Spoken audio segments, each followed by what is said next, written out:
Salut les tipeurs, bienvenue sur ce Creative Adventure Tricks and Combo. Aujourd'hui, on va voir une petite combinaison assez intéressante avec la Death Guard et aussi une petite combinaison assez intéressante avec les Black Templars. L'idée va être de montrer comment on peut optimiser un peu l'utilisation de stratagèmes, d'aptitudes, ce genre de choses. On commence immédiatement par la Death Guard.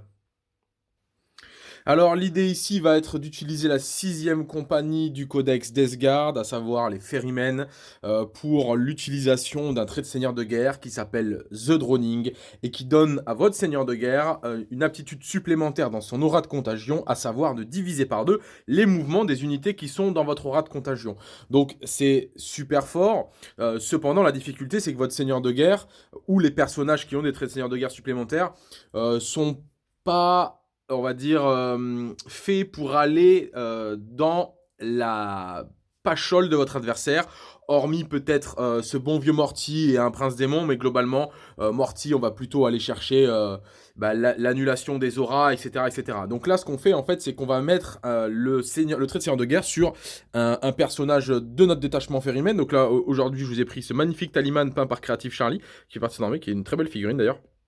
Et donc, ce gars-là, donc soit c'est votre seigneur de guerre et il a le trait, soit vous lui payez pour un point de commandement, un trait supplémentaire, et il a The Droning des Ferrymen. Évidemment, il va regagner sa ruine parce qu'il est pas mal dedans. Voilà, ce monsieur est bien protégé par un petit pack de plagues, il est au calme dans sa ruine. L'autre unité pour mettre en place ce combo, ça va être une unité mobile et résistante. Bah, il n'y a pas mieux que ce bon vieux drone qui bouge de 10 et puis qui quand même tabasse au corps à corps, qui est pas du tout à négliger pour l'adversaire. Donc on va avoir aussi dans notre détachement Ferryman un drone pour utiliser un petit peu à plein potentiel ce combo. Et on partira du principe que ce bon vieux drone, arrivé à notre tour 2, vient gagner un couvert, on va dire pas trop loin du centre de table, pour se dissimuler.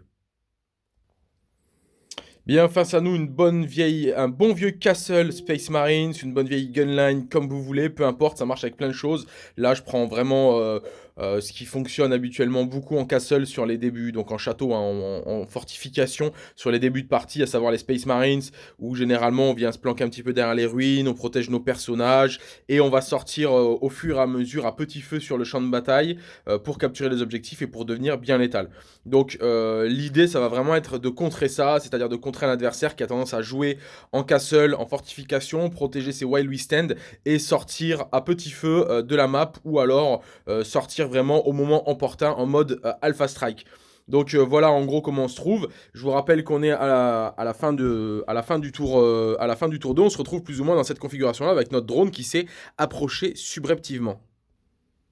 Là, ce qui va être intéressant, c'est d'utiliser le stratagème Flash Outbreak pour 2 PC qui va nous permettre de sélectionner une unité plague compagnie de notre armée, à savoir le drone qu'on a juste là, et lui faire bénéficier des auras de contagion qu'il y a sur la table, à savoir, là on va les capter, The Droning, qui est une aura de contagion de la même compagnie, puisque le personnage est Ferryman et notre drone est Ferryman. Donc ce qui veut dire qu'en fait, le drone va capter l'aura de contagion, le stratagème s'utilise à la phase de commandement. C'est donc à ce moment-là que je décide bien, de sortir de ma ruinasse, de projeter un petit peu de manière sacrificielle, mais avec une véritable raison tactique. J'envoie mon drone dans les lignes adverses. Il faut savoir que si on est au tour 3, c'est-à-dire que si on a avancé progressivement et là on jette notre drone au tour 3, quand on utilise le stratagème, les auras de contagion sont comptées comme étant au tour suivant, c'est-à-dire au tour 4, ce qui veut dire une aura de contagion à 9 pouces.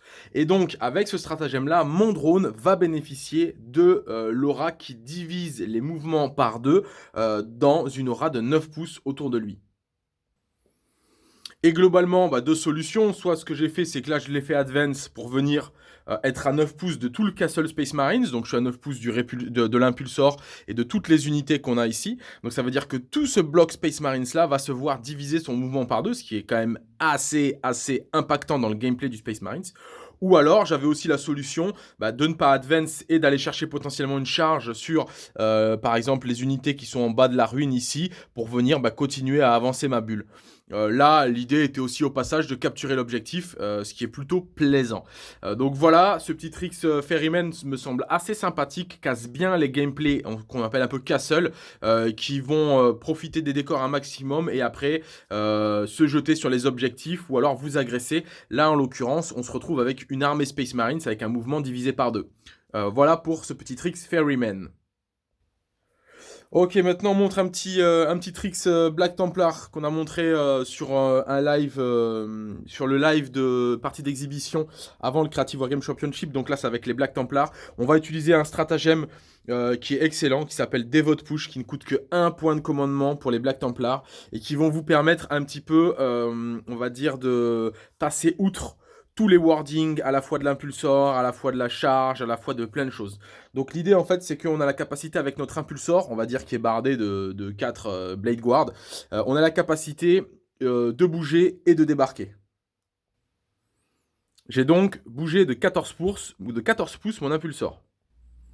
L'impulsor a pour particularité de vous permettre de débarquer après avoir bougé et le problème, c'est qu'on ne peut pas charger après avoir débarqué. Mais là, on va outrepasser la notion de charge grâce à notre stratagème Black Templar. J'ai débarqué mes Blade Guard à 3 pouces et maintenant je vais les faire bouger de 6 et même advance. Donc je vais bouger, on va dire, moyennant entre 8 et 9 pouces. On gardera 9 parce qu'on va essayer d'être stat, donc on partira d'une advance à 3. Ce qui fait que là, je vais bouger de 9 pouces à la sortie de mon impulsor. Voilà, c'est chose faite. Donc là, en gros, j'ai fait une véritable traversée de la map avec mon impulseur et mes Blade Guard. Vous allez me dire, bah oui, c'est bien. Sauf que là, bah, je ne peux pas charger. Je suis dans ma zone adverse. Je ne suis pas dans un couvert. C'est la lose la plus totale. Eh bien non, parce que grâce à un stratagème Black Templar qui nous dit que à une phase de combat, donc que ce soit la nôtre ou l'adversaire, c'est pas spécifié, c'est in a fight phase, vous allez pouvoir faire un mouvement d'engagement avec une unité Black Templar. Et donc, certes, je n'ai pas chargé, mais je vais utiliser ce stratagème-là. Puis en fait, j'ai pas le droit de charger d'ailleurs. Je vais utiliser ce stratagème-là pour faire un mouvement d'engagement de 3 pouces. Et ce qui est d'autant plus fort, c'est que je vais pouvoir engager un personnage, typiquement, que j'aimerais aller sniper. Voilà, ce qui est chose faite. J'ai fait mes portées d'engagement. J'ai fait mon mouvement d'engagement de 3 pouces. Je me retrouve donc en portée d'engagement d'unité adverse, mais je n'ai pas déclaré de charge, je suis donc éligible pour taper. Évidemment, on est sur mon tour, c'est donc mon adversaire qui va taper en premier, ça c'est important de le préciser. C'est pour ça qu'on ne fait pas ça sur une cible qui est trop efficace au corps à corps. Typiquement, le drone que vous avez là, je vais éviter de venir le cliquer. En revanche, il faut aussi spécifier que vous ne gagnez pas tous les bonus inhérents à la charge. Donc par exemple, la doctrine Black Templar qui vous fait gagner les 6 qui blessent auto à la touche quand vous chargez, vous ne les avez pas. La règle choc assaut qui vous donne plus une attaque quand vous chargez, vous ne l'avez pas. Donc ça limite quand même votre efficacité au corps, au corps à corps. Donc c'est assez intéressant de faire ça pour aller typiquement tuer le personnage qui peut poser problème dans la liste adverse. Donc là, en l'occurrence, notre fameux Taliman Ferryman qui va donner son aura de divise les mouvements, etc. etc. Ou alors, typiquement, aller gagner un objectif, aller gagner une position, ou là, ce qui peut être beaucoup plus efficace, mais c'est pas vraiment le cas sur une armée de Death Guard, typiquement contre de l'Astra Militarum ou du Tau, ou ce genre d'armées qui ont des capacités de tir assez puissantes, eh bien on va venir cliquer un maximum de monde, toucher un maximum d'unités. Là, je vais quand même pouvoir taper, donc je vais saigner à blanc avec mes 4 Blade Guard, je vais saigner à blanc ce petit Taliman, et puis après, je vais pouvoir potentiellement aussi aller soit loquer des choses, soit me repositionner, soit capturer des objectifs. Donc c'est un trick qui est assez intéressant de par le fait que ça vient vraiment contrer tous les wordings qu'on a l'habitude d'avoir sur le fait de charger, sur le fait de ne pas pouvoir charger, sur les bonus inhérents à la charge, etc. etc. Donc voilà, méfiez-vous quand vous jouez contre du Black Templar et que vous voyez un impulsor chargé de Blade Guard, ça peut très vite traverser la table et ça peut vraiment vous surprendre. J'espère que ce petit format vidéo vous a plu les amis, on se retrouve très bientôt pour de nouvelles vidéos, de nouveaux tricks, de nouveaux trucs absolument stylés. Ça ne se passe que sur Creative Wargame et je vous dis ciao les seigneurs de guerre.